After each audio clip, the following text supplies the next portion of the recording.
আসসালামু আলাইকুম ওয়া রাহমাতুল্লাহি ওয়া বারাকাতুহু। আপনি কি জানেন সূরা ইখলাস ৮০ বার পড়লে আপনার জীবনে কি ঘটবে? আপনি শুনলে অবাক হয়ে যাবেন।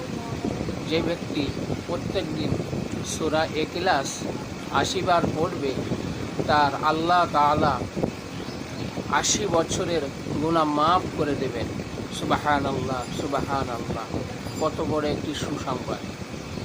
অন্যান্য নবীর উম্মতরা বেঁচে ছিল ২৫০ বছর, ৩০০ বছর। আমরা শেষ নবীর উম্মত, আমরা দেখা যাচ্ছে বাঁচব ৬০ বছর, ৬৫ বছর।